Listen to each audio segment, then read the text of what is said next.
Lesson 9. Evaluate network security capabilities. Lesson Introduction. Secure baselines, hardening, wireless. Lesson 9. Introduction and objectives. Lesson 9. Evaluate network security capabilities. Lesson Introduction. Secure baselines, hardening, wireless security, and network access control are fundamental concepts in cybersecurity. Secure baselines establish a set of standardized security configurations for different types of IT assets, such as operating systems, networks, and applications. These baselines represent a starting point for security measures, offering a defined minimum level of security that all systems must meet. Hardening is the process of reducing system vulnerabilities to make IT resources more resilient to attacks. It involves disabling unnecessary services, configuring appropriate permissions, applying patches and updates, and ensuring adherence to secure configurations defined by the secure baselines. Wireless security describes the measures to protect wireless networks from threats and unauthorized access. This includes using robust encryption like WPA3, secure authentication methods like Radius and Enterprise Mode, and monitoring for rogue access points. Network Access Control, NAC, is a security solution that enforces policy on devices seeking to access network resources. It identifies, categorizes, and manages the activities of all devices on a network, ensuring they comply with security policies before granting access and continuously monitoring them while they are connected. These concepts form a multi-layered security approach to protect an organization's IT infrastructure from various cyber threats. Lesson Objectives. In this lesson, you will do the following. Describe the importance of secure baselines. Explore device hardening concepts. Summarize wireless network design considerations. Explain wireless security settings. Understand network access control, NAC, capabilities. Rate your confidence.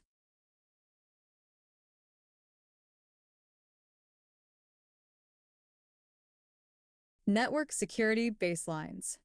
Exam objectives covered. 4.1 Given a scenario, apply common security techniques to computing resources. 4.5 Given a scenario, modify enterprise capabilities to enhance security. Network security baselines describe a set of minimum security controls and configurations for a network. Baselines typically cover areas such as firewall configurations, router and switch security settings, wireless access point configurations, and security protocols for network devices. Baselines provide a starting point for the hardening process. They ensure that unnecessary services are disabled, default passwords are changed, secure protocols are enforced, and include many other settings. Security Content Automation Protocol, SCAP, compliant tools can automate the assessment of security configurations against a defined baseline.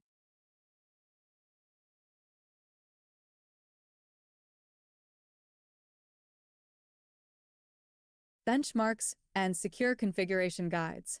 A secure baseline is a collection of standard configurations and settings for network devices, software, patching and updates, access controls, logging, monitoring, password policies, encryption, endpoint protection, and many others. Secure baselines improve information technology security, manageability, and operational efficiencies by establishing consistent and centralized rules and procedures regarding configuring and securing the environment. The Center for Internet Security, CS, benchmarks are an important resource for secure configuration best practices. CS is recognized globally for publishing and maintaining best practice guides for securing IT systems and data. CS benchmarks cover multiple domains, such as networks, operating systems, and applications, and are updated continuously in response to evolving risks. For example, there are benchmarks for compliance with IT frameworks and compliance programs, such as PCI DSS, NIST 800-53, SOX, and ISO 27000. There are also product-focused benchmarks, such as for Windows Desktop, Windows Server, macOS, Linux, Cisco, web browsers, web servers, database and email servers, and VMware ESG. Security Technical Implementation Guides, STIGs, are a specific secure baseline developed by the Defense Information Systems Agency, DISA, for the U.S. Department of Defense. Like CS benchmarks, STIGs define a standardized set of security configurations and controls specifically designed for the DoD's IT infrastructure. Several tools and technologies are available to help manage, deploy, and measure compliance with established secure baselines. Configuration management tools, such as Puppet, Chef, Ansible, and Microsoft's Group Policy, allow organizations to automate the deployment of secure baseline configurations across various diverse systems. These tools help enforce consistency and detect and correct deviations from the established baseline. For monitoring compliance, Security Content Automation Protocol, SCAP, compliant tools like OpenSCAP can assess and verify the system's adherence to the baseline. Furthermore, the CS provides the CSCAP Pro tool, designed to assess system configurations against CIS's secure baseline benchmarks. The SCAP Compliance Checker, SCC, is a tool maintained by the DISA used to measure compliance with STIG baselines. Hardening concepts. Network equipment, software, and operating systems use default settings from the developer or manufacturer, which attempt to balance ease of use with security. Default configurations are an attractive target for attackers as they usually include well-documented credentials, allow simple passwords, use insecure protocols, and many other problematic settings. By leaving these default settings in place, organizations increase the likelihood of successful cyberattacks. Therefore, it's crucial to change these default settings to improve security. Hardening describes the methods to improve a device's security by changing its default configuration, often by implementing the recommendations in published secure baselines. Switches and routers. Examples of changes designed to improve the security of switches and routers from the default settings include the following. Change default credentials that are well documented and pose a significant security risk. Disable unnecessary services and interfaces on a switch or router. Not every service or interface is needed. For example, services like HTTP or Telnet should be avoided. Use secure management protocols such as SSH instead of Telnet or HTTPS instead of HTTP. Implement access control lists, ACLs, to restrict access to the router or switch to only required devices and networks. Enable logging and monitoring to help identify issues like repeated login failures, configuration changes, and many others. Configure port security helps limit the devices that can connect to a switch port to prevent unauthorized access. Strong password policies help reduce the risk of password attacks. Physically secure equipment like keeping devices in a locked room to prevent unauthorized physical access. Server hardware and operating systems. Examples of changes designed to improve the security of servers from the default settings include the following. Change default credentials to prevent unauthorized access, similar to network devices. Disable unnecessary services to reduce the attack surface of the server. Each service running on a server represents a potential point of entry for an attacker. Apply software security patches and updates regularly to fix known vulnerabilities and provide security improvements. Automated patch management ensures this process is consistent and timely. Least privilege principle limits each user to the least amount of privilege necessary to perform a function to reduce the impact of a compromised account.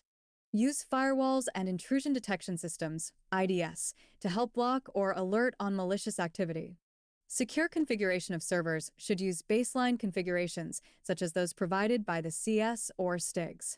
Strong access controls include strong password policies, multi-factor authentication, MFA, and privileged access management, PAM. Enable logging and monitoring to help identify issues like repeated login failures, configuration changes, and many others similar to the benefits for network equipment. Use antivirus and anti-malware solutions to detect and quarantine malware automatically. Physical security of server equipment racks, server rooms, or data centers prevents unauthorized access.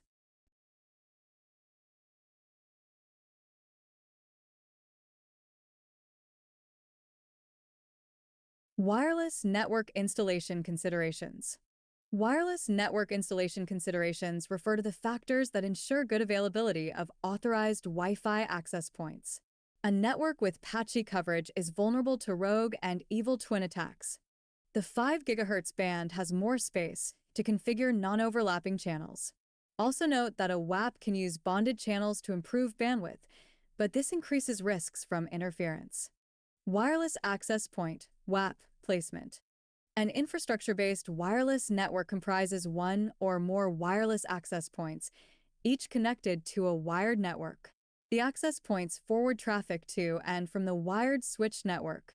Each WAP is identified by its MAC address, also referred to as its basic service set identifier, BSSID.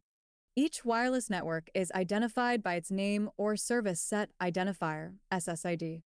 Wireless networks can operate in either the 2.4 GHz or 5 GHz radio band.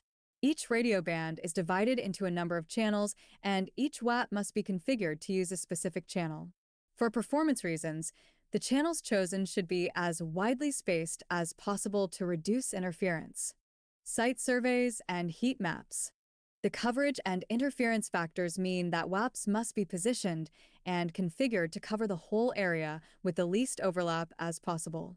A site survey is used to measure signal strength and channel usage throughout the area to cover. A site survey starts with an architectural map of the site, with features that can cause background interference marked. These features include solid walls, reflective surfaces, motors, microwave ovens, and so on. A Wi-Fi-enabled laptop or mobile device with Wi-Fi analyzer software installed performs the survey. The Wi-Fi analyzer records information about the signal obtained at regularly spaced points as the surveyor moves around the area. Description. The three tabs on the top left are Scanner, Selected, Current Connection, and Wireless Statistics. The left pane titled Filters has 4 expand buttons: Quality, Network Mode, Security, and Band. The table on the top right lists the data including the graph, network name, SSID, MAC address, vendor, signal strength, signal quality, frequency, network details, achievable, and max rate. The tab Graphs is selected in the bottom right pane. Select Graph dropdown is set to signal strength, decibel milliwatts. The line graph below plots signal strength in decibel mil watts versus time. Example output from Lizard Systems Wi-Fi scanner tool. Screenshot courtesy of Lizard Systems. These readings are combined and analyzed to produce a heat map showing where a signal is strong green/blue or weak red, and which channel is being used and how they overlap. This data is then used to optimize the design by adjusting transmit power to reduce a WAP's range, changing the channel on a WAP, adding a new WAP, or physically moving a WAP to a new location. Description. The left pane titled Band or Name shows the checkbox 802.11a and selected. The 4 subcheckboxes following it are also selected. The subcheckboxes are Virtual AP hash 1, 5 GHz, Virtual AP hash 2, 5 GHz, Virtual AP hash 3, 5 GHz, and Virtual AP hash 4, 5 GHz. The right pane shows a heat map of a regions consisting of Conference Room 1, Elevator, Reception, Mechanical, Back Area, Files, and Conference Room 2.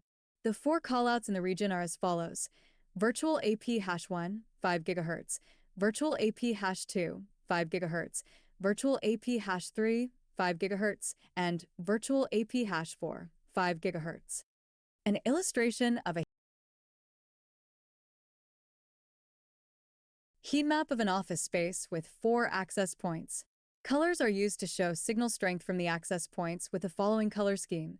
Blue shows strong signal strength, green shows good signal strength, yellow shows okay signal strength, and red shows low or no signal strength. Signal strength is affected by distance from the access point and obstructions like metal and stone walls or metal enclosures such as elevators. Rate your confidence. Continue.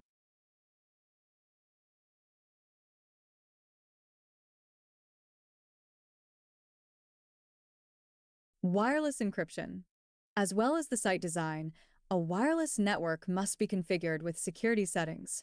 Without encryption, anyone within range can intercept and read packets passing over the wireless network. Security choices are determined by device support for the various Wi-Fi security standards, by the type of authentication infrastructure, and by the purpose of the WLAN. Security standards determine which cryptographic protocols are supported, the means of generating the encryption key, and the available methods for authenticating wireless stations when they try to join or associate with the network. The first version of Wi-Fi Protected Access, WPA, was designed to fix critical vulnerabilities in the earlier Wired Equivalent Privacy, WEP, standard. Like WEP, version 1 of WPA uses the RC4 stream cipher, but adds a mechanism called the Temporal Key Integrity Protocol, TKIP, to make it stronger. Description: the settings are as follows. OFDMA is enabled. Smart Connect is not enabled. 2.4 GHz is enabled. Network name, SSID-TP-Link_22DD, security, WPA/WPA2, personal. Version, WPA2PSK, encryption, AES, password, Flink password. Transmit power, high. Channel width, auto. Channel auto. Mode, 802.11b/g/. Wi-Fi protected setup. Description: The settings are as follows.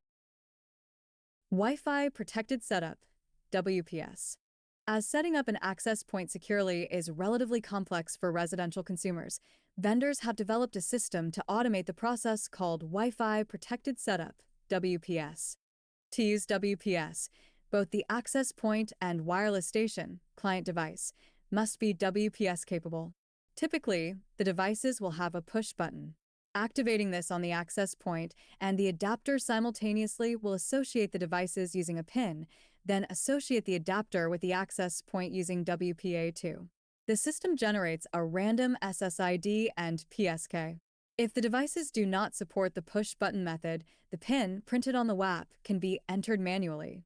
Unfortunately, WPS is vulnerable to a brute force attack.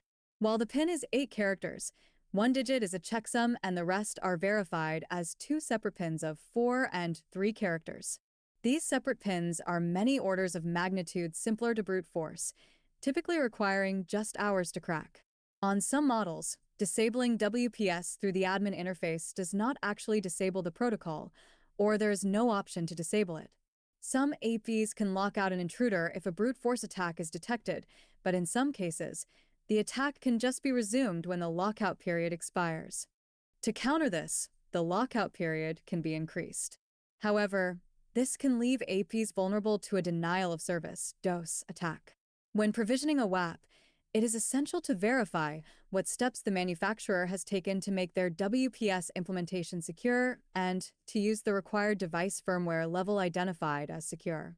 The Easy Connect method, announced alongside WPA3, is intended to replace WPS as a method of securely configuring client devices with the information required to access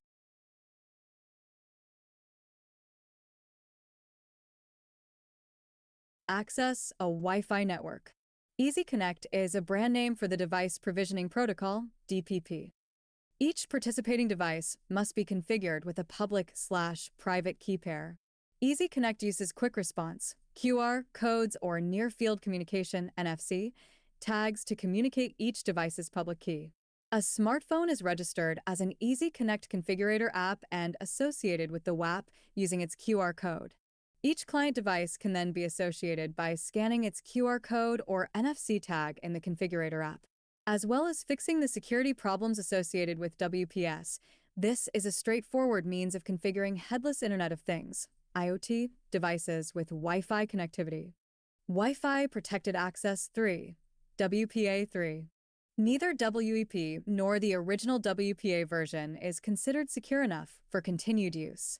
WPA2 uses the Advanced Encryption Standard, AES, deployed within the counter mode with Cipher Blockchaining Message Authentication Code Protocol, CCM. AES replaces RC4 and CCM replaces TKIP. CCM provides authenticated encryption, which is designed to make replay attacks harder. Weaknesses found in WPA2 led to its intended replacement by WPA3. The main features of WPA3 are as follows. Simultaneous Authentication of Equals, SAE, replaces the pre-shared key, PSK, exchange protocol in WPA2, ensuring an attacker cannot intercept the Wi-Fi password even when capturing data from a successful login. Enhanced Open encrypts traffic between devices and the access point, even without a password, which increases privacy and security on open networks. Updated Cryptographic Protocols replaces AES CCM with the AES Galois Counter Mode, GCM, mode of operation. Galois Counter Mode has higher levels of performance than CCM. Wi-Fi Easy Connect allows connecting devices by scanning a QR code, reducing the need for complicated configurations while maintaining secure connections. Wi-Fi performance also depends on device support for the latest 802.11 and 2.11 standards. The most recent generation, 802.11x, is being marketed as Wi-Fi 6. The earlier standards are retroactively named Wi-Fi 5, 802.11ac, and Wi-Fi 4, 802.11n. The performance standards are developed in parallel with the WPA security specifications. Most Wi-Fi 6 devices and some Wi-Fi 5 and Wi-Fi 4 products should support WPA 3 either natively or with a firmware/driver update.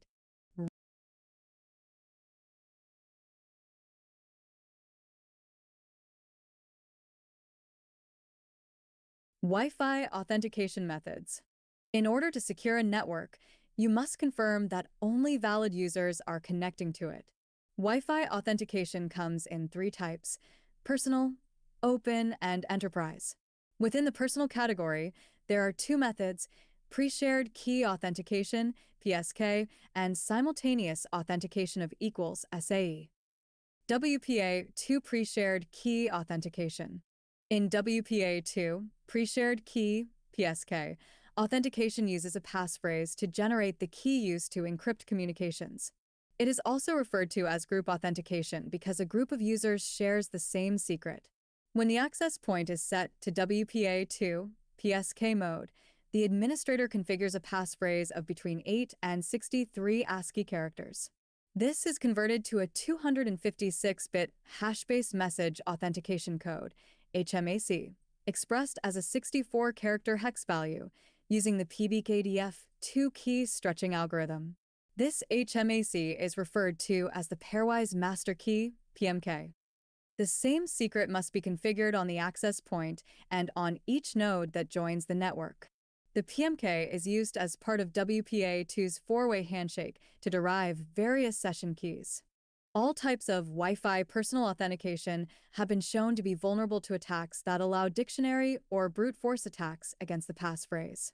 At a minimum, the passphrase must be at least 14 characters long to try to mitigate risks from cracking.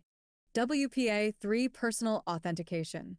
While WPA3 still uses a passphrase to authenticate stations in personal mode, it changes the method the secret uses to agree to session keys. The scheme used is called a Password Authenticated Key Exchange, PAKE. In WPA3, the simultaneous authentication of equals, SAE, protocol replaces the WPA2 pre-shared key, PSK, method for creating the pairwise master key, PMK. However, the 4-way handshake is still used for key exchange after the PMK is established. SAE uses the Dragonfly handshake, which is basically Diffie-Hellman over elliptic curves key agreement, combined with a hash value derived from the password and device MAC address to authenticate the nodes.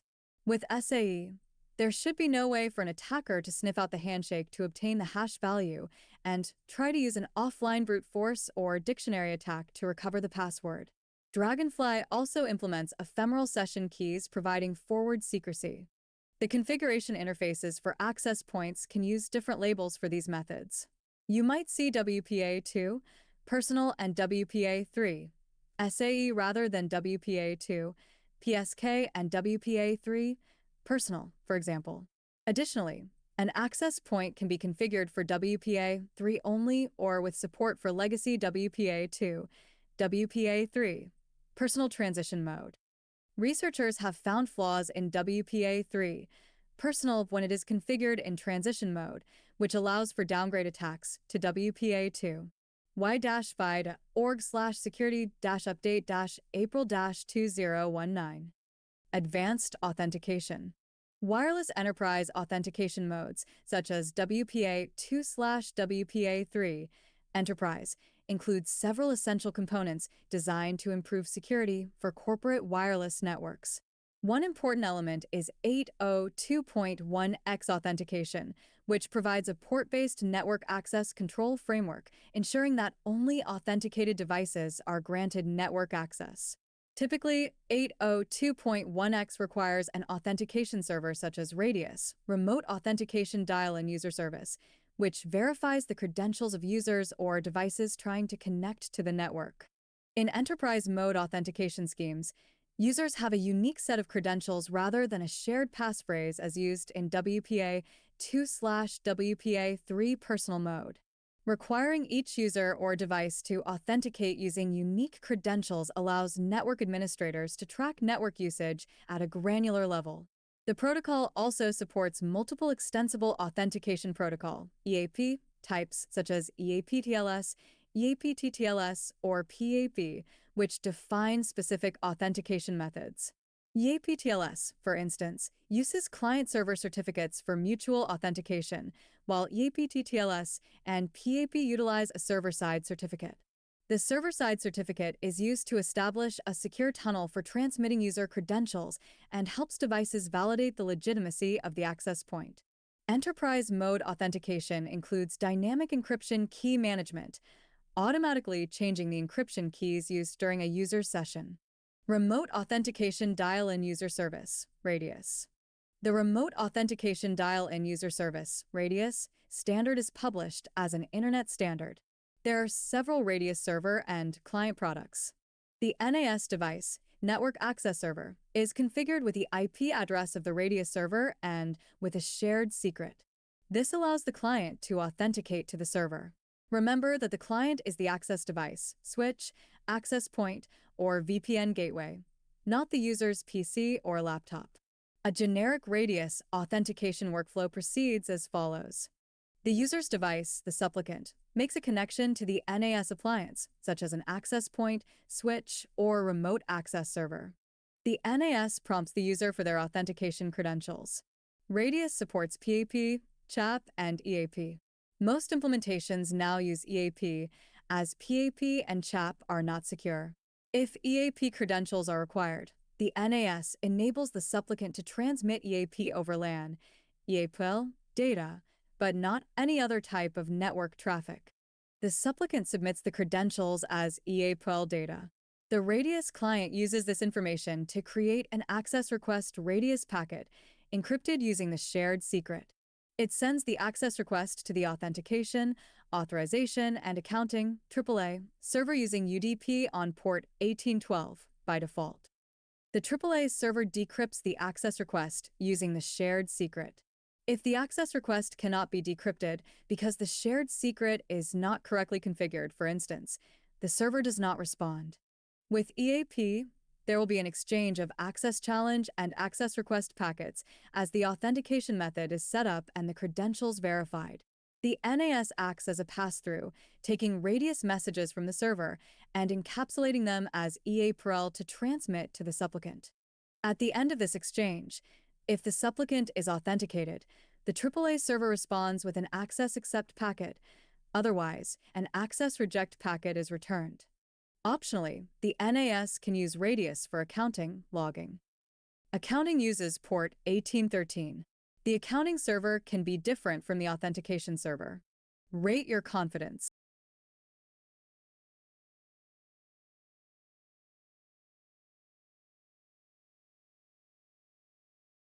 Network Access Control. Network Access Control, NAC, not only authenticates users and devices before allowing them access to the network, but also checks and enforces compliance with established security policies. By evaluating the operating system version, patch level, antivirus status, or the presence of specific security software, NAC ensures that devices meet a minimum set of security standards before being granted network access. NAC also can restrict access based on user profile, device type, location, and other attributes to ensure users and devices can only access the resources necessary to complete their duties. NAC plays a crucial role in identifying and quarantining suspicious or non-compliant devices. For organizations with Bring Your Own Device, BYOD, policies, and increasing use of IoT devices, NAC helps organizations secure their internal network environment against unauthorized access. NAC and Virtual Local Area Networks, VLANs, work together to improve and automate network security.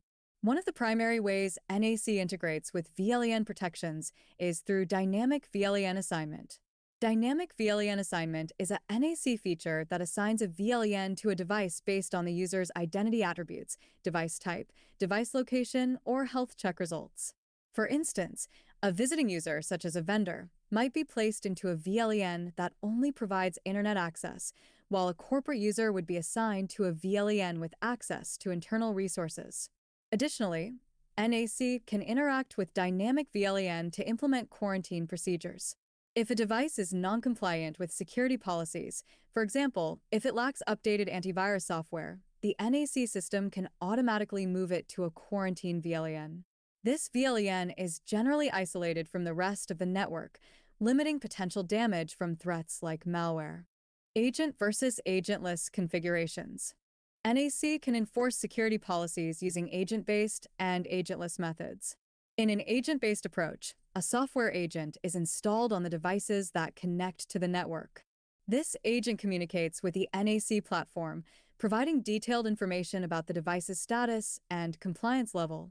An agent-based NAC implementation can enable features such as automatic remediation, where the NAC agent can perform actions like updating software or disabling specific settings to bring a device into compliance with mandatory security configurations.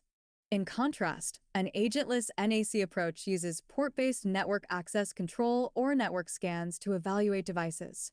For example, agentless NAC may use DHCP fingerprinting to identify the type and configuration of a device when it connects, or it might perform a network scan to detect open ports or active services.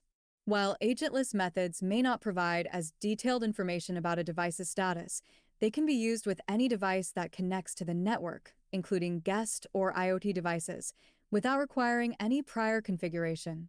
Description. The tabs on the top are status, reports, auditing, nodes, users, and configuration selected. The left pane is title compliance, under which the sub-option violations is selected. The right pane is titled violations. The table under the title lists the ID, description, actions, target role, and action. Defining policy violations in PacketFence open source NAC. Screenshot used with permission from packetfence.org. An agent can be persistent, in which case it is installed as a software application on the client, or non-persistent. A non-persistent, or dissolvable, agent is loaded into memory during posture assessment, but is not installed on the device. Description. The tabs on the top are status, reports, auditing, nodes, users, and configuration selected. The left pane is titled compliance, under which the sub-option scan engines under the option compliance is selected. The right pane has an info icon at the top that reads, "This section is for scanners." You will be able to configure scan engine and rules here. Below are the tab scan engine selected and WMI rules. Two heads, name and scan engine, are written under the title scan engine. Add scan dropdown at the bottom has the following options: Nessus, Nessus 6, OpenVS selected, and WMI. PacketFence supports the use of several scanning techniques, including vulnerability scanners, such as Nessus and OpenVS, Windows Management Instrumentation, WMI, queries, and log parsers. Screenshot used with permission from packetfence.org. Rate your confidence. Continue.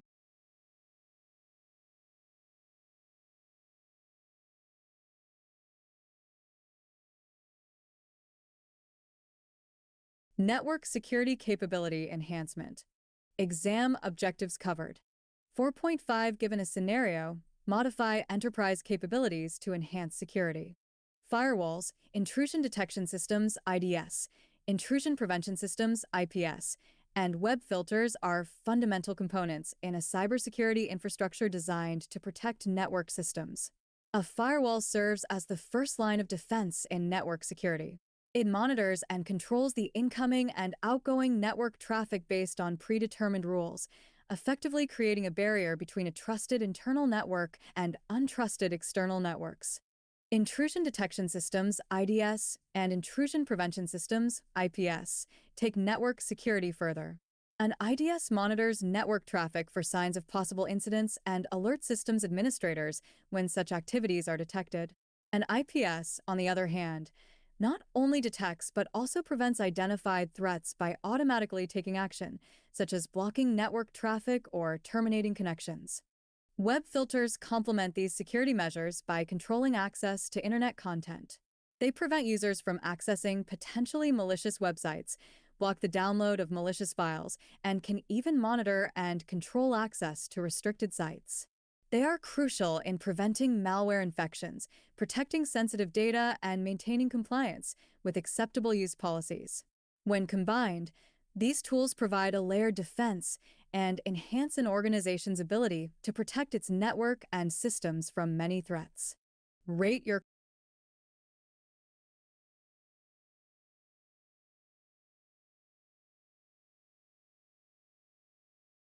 access control lists. An access control list, ACL, is a list of permissions associated with a network device, such as a router or a switch, that controls traffic at a network interface level.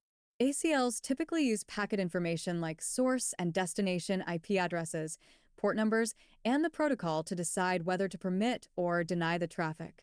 They are usually implemented on network devices to provide traffic control across the network, adding a layer of security and efficiency.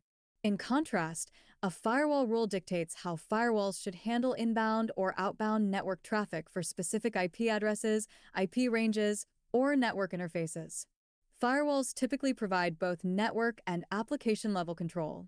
They are designed to protect a network perimeter by preventing unauthorized access to or from a network. Firewall rules can be based on various factors, such as IP addresses, port numbers, protocols, or even specific application traffic patterns. The rules in a firewall's ACL are processed from top to bottom. If traffic matches one of the rules, then it is allowed to pass. Consequently, the most specific rules are placed at the top. The final default rule is typically to block any traffic that has not matched a rule, implicit deny. If the firewall does not have a default implicit deny rule, an explicit deny all rule can be added manually to the end of the ACL. Sample firewall rules configured on IPFire. This rule set allows any HTTP, HTTPS, or SMTP traffic to specific internal addresses. Screenshot used with permission from IPFire. Each rule can specify whether to block or allow traffic based on several parameters, often referred to as tuples. If you think of each rule being like a row in a database, the tuples are the columns. For example, in the previous screenshot, the tuples include protocol, source, address, source, port, destination, address, destination, port, and so on. Even the simplest packet filtering firewall can be complex to configure securely. It is essential to create a written policy describing what a filter rule set should do and to test the configuration as far as possible to ensure that the ACLs you have set up work as intended. Also, test and document changes made to ACLs. Some other basic principles include the following. Block incoming requests from internal or private IP addresses that have obviously been spoofed. Block incoming requests from protocols that should only function at a local network level, such as ICMP, DHCP, or routing protocol traffic. Use penetration testing to confirm the configuration is secure. Log access attempts and monitor the logs for suspicious activity. Take the usual steps to secure the hardware on which the firewall is running and use the management interface. For instance, a firewall rule can be specifically designed to permit or deny traffic based on the TCP or UDP port numbers that a service operates on. If a web server on a network should only allow incoming HTTP and HTTPS traffic, rules could be set up to allow traffic only on ports 80, HTTP, and 443, HTTPS, the standard ports for these services. Similarly, rules can be defined to restrict certain protocols such as FTP or SSH from entering the network if they are not needed, thereby reducing the potential attack surface. Additionally, you can use firewall rules to restrict outgoing traffic to prevent certain types of communication from inside the network. For instance, a rule can block all outgoing traffic to port 25 SMTP to prevent a compromised machine within the network from sending out spam emails.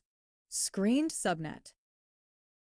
A screened subnet, also known as a perimeter network, creates an additional layer of protection between an organization's internal network and the internet.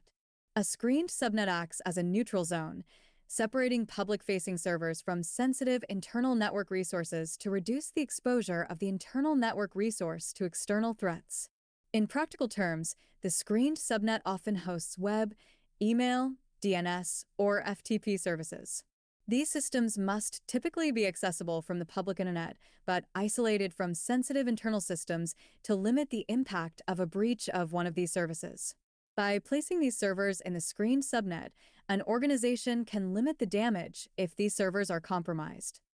Firewalls are typically used to create and control the traffic to and from the screened subnet.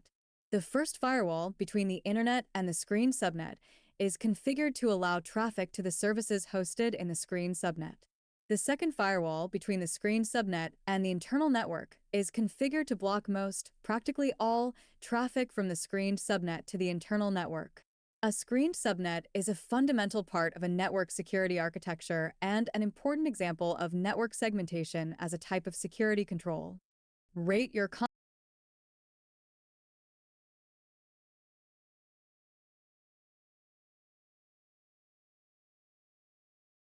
Intrusion detection and prevention systems. Intrusion detection systems, IDS, and intrusion prevention systems, IPS, play critical roles in security operations.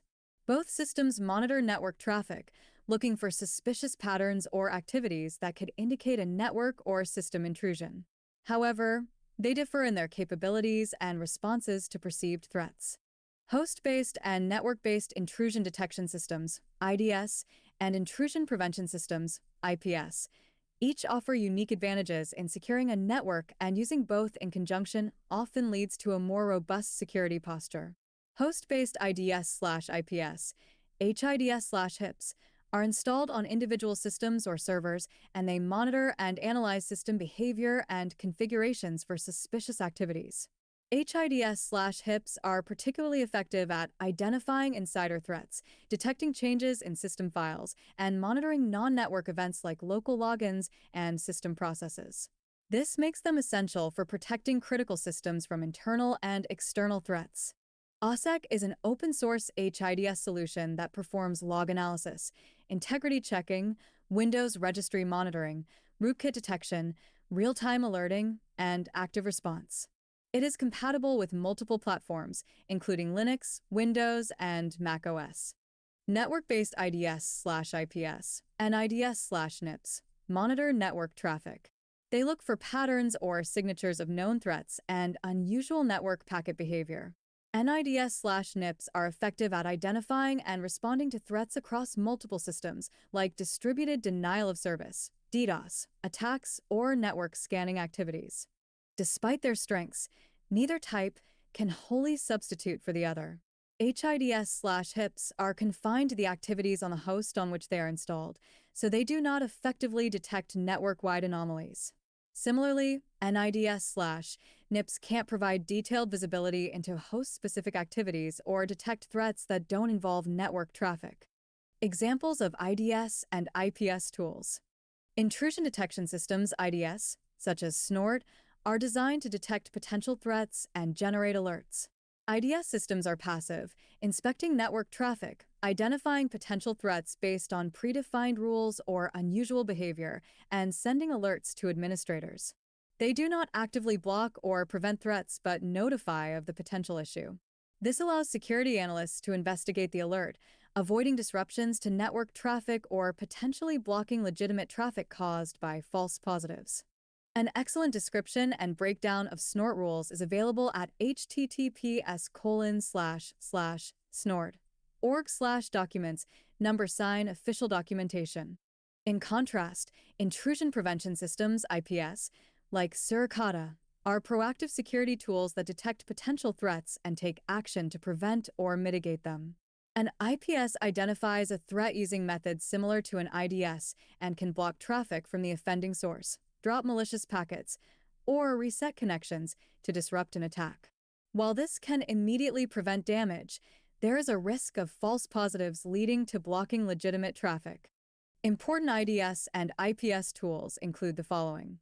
Snort is one of the most well-known IDS/IPS tools.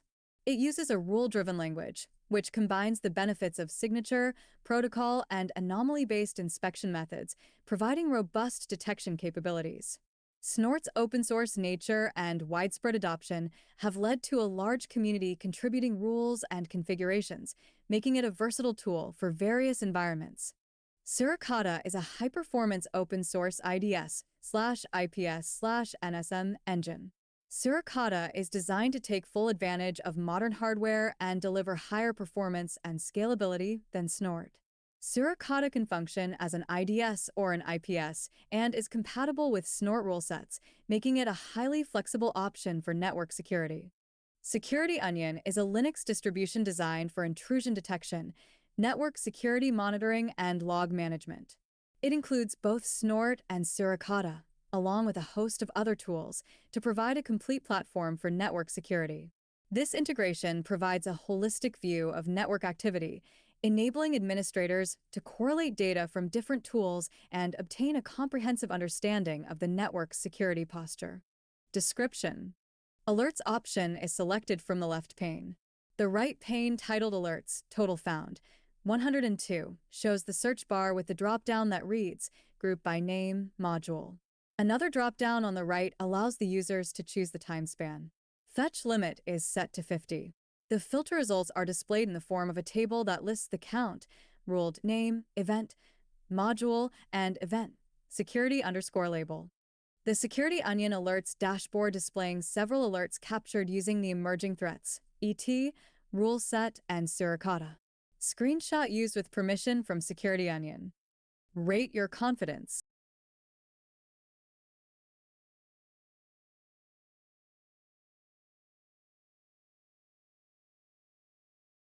IDS and IPS detection methods. In an IDS, the analysis engine is the component that scans and interprets the traffic captured by the sensor with the purpose of identifying suspicious traffic. The analysis engine determines an event's classification with typical options of ignore, log only, alert, and block IPS. A set of programmed rules drives the analysis engine's decision-making process. There are several methods of formulating the rule set. Signature-based detection. Signature-based detection, or pattern matching, means that the engine is loaded with a database of attack patterns or signatures. If traffic matches a pattern, then the engine generates an incident. Description: The screen reads, Begin ET-emerging-ActiveX rules category, begin GID:1 base. The signatures and rules, often called plugins or feeds. Description: The screen reads, Begin ET-emerging. The signatures and rules, often called plugins or feeds, powering intrusion detection need to be updated regularly to provide protection against the latest threat types. Commercial software requires a paid-for subscription to obtain the updates. It is important to configure software to update only from valid repositories, ideally using a secure connection method, such as HTTPS. Behavioral and anomaly-based detection. Behavioral-based detection means the engine is trained to recognize baseline normal traffic or events. Anything that deviates from this baseline outside a defined level of tolerance generates an incident. The software will be able to identify zero-day attacks, insider threats, and other malicious activity for which there is a single signature. Historically, network behavior and anomaly detection (NBAD) products provide this type of detection. An NBAD engine uses heuristics, meaning to learn from experience, to generate a statistical model of what baseline normal traffic looks like. It may develop several profiles to model network use at different times of the day. This means that the system generates false positives and false negatives until it has had time to improve its statistical model of what is normal. A false positive is where legitimate behavior generates an alert, while a false negative is where malicious activity is not alerted. While NBAD products were relatively unsophisticated, using machine learning in more recent products has made them more productive. As identified by Gartner's market analysis, Gartner.com//documents/3917096/market-guide-for-user-and-entity-behavior-analytics. There are two general classes of behavior-based detection products that utilize machine learning. User and Entity Behavior Analytics, UEBA, are products that scan indicators from multiple intrusion detection and log sources to identify anomalies. They are often integrated with security information and event management, (SIEM) platforms. Network Traffic Analysis, NTA, are products similar to IDS and NBAD in that they apply analysis techniques only to network streams rather than multiple network and log data sources. Often behavioral and anomaly-based detection are taken to mean the same thing, in the sense that the engine detects anomalous behavior. This may not always be the case. Anomaly-based detection can also mean specifically looking for irregularities in the use of protocols. For example, the engine may check packet headers or the exchange of packets in a session against RFC standards and generate an alert if they deviate from strict RFC compliance. Trend analysis. Trend analysis is a critical aspect of managing intrusion detection systems, IDS, and intrusion prevention systems, IPS, as it aids in understanding an environment over time, helping to identify patterns, anomalies, and potential threats. Security analysts can identify patterns and trends that indicate ongoing or growing threats by tracking events and alerts. For example, an increase in alerts related to a specific attack may suggest that a network is being targeted for attack or that a vulnerability is being actively exploited. Trending can also help in tuning IDS/IPS systems. Over time, security analysts can identify false positives or unnecessary alerts that appear frequently. These alerts can be tuned down so analysts can focus on more important alerts. Trending data can contribute to operational security strategies by identifying common threats and frequently targeted systems. This approach highlights areas of weakness that need attention, either through changes in security policy or investment in additional security tools and training.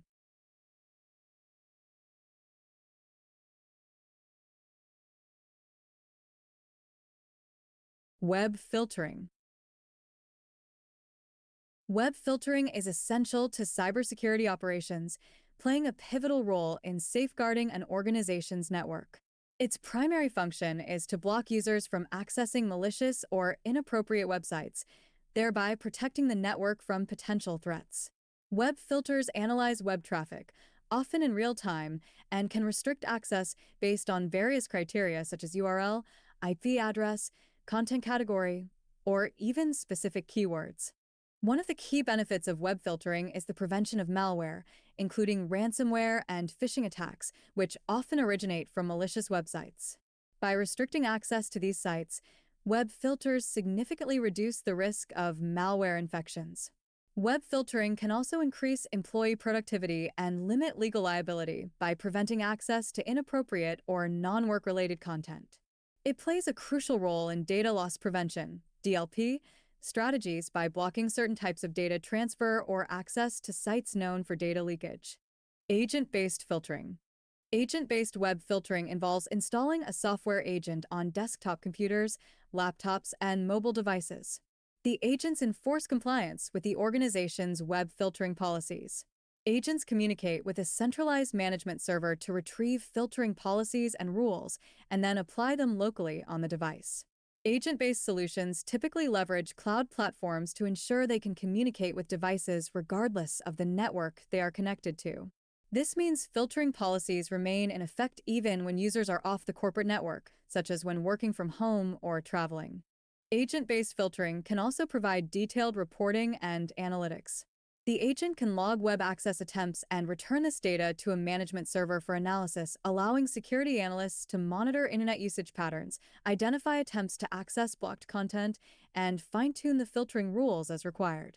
Because filtering occurs locally on the device, agent-based methods often provide more granular control, such as filtering HTTPS traffic or applying different filtering rules for different applications. Centralized web filtering. A centralized proxy server plays a crucial role in web content filtering by acting as an intermediary between end users and the internet. When an organization routes internet traffic through a centralized proxy server, it can effectively control and monitor all inbound and outbound web content. The primary role of the proxy in web content filtering is to analyze web requests from users and determine whether to permit or deny access based on established policies. The proxy can block access to specific URLs, IP addresses, or categories of websites, such as social media platforms, gambling sites, or sites known for distributing malware.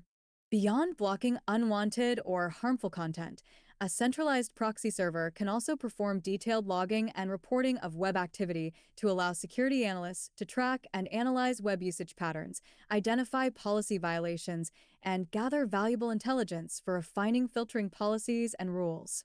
A centralized proxy server can provide additional security benefits, such as anonymizing requests and caching web content for improved performance.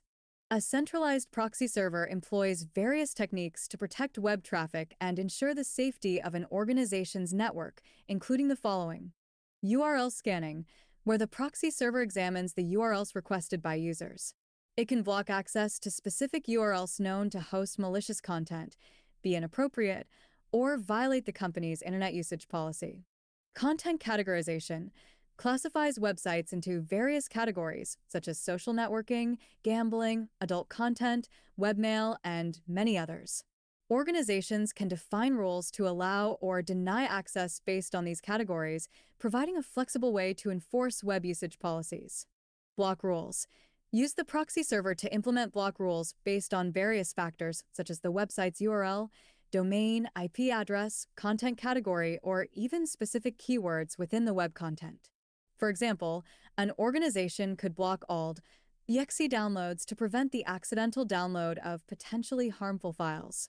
Reputation-based filtering uses proxy servers to incorporate reputation-based filtering, which leverages continually updated databases that score websites based on their observed behavior and history.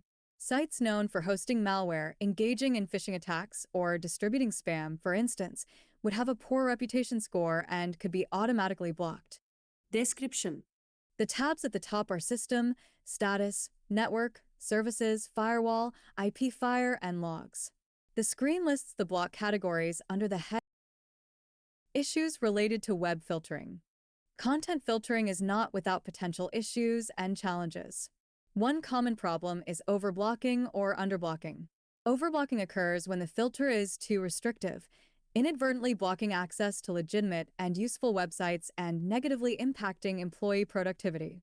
Underblocking, on the other hand, occurs when the filter allows access to potentially harmful or inappropriate websites. Another issue is the handling of encrypted traffic, HTTPS. Without proper configuration, web filters may be unable to inspect encrypted traffic, representing most modern web traffic.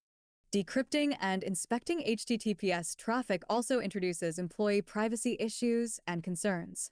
Privacy concerns can stem from logging and monitoring web activity. While these features are essential for security and policy enforcement, they must be managed carefully to protect user privacy and comply with relevant laws and regulations.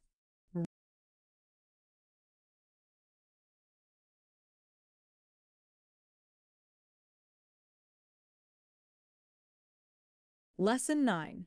Summary. Enhancing network security capabilities is essential to protect sensitive data, maintain IT systems integrity and availability, and supplement security operations capabilities. Furthermore, legal, contractual, and regulatory requirements mandate specific security standards, with noncompliance leading to substantial penalties. Guidelines for enhancing network security capabilities. Follow these guidelines for enhancing network security capabilities.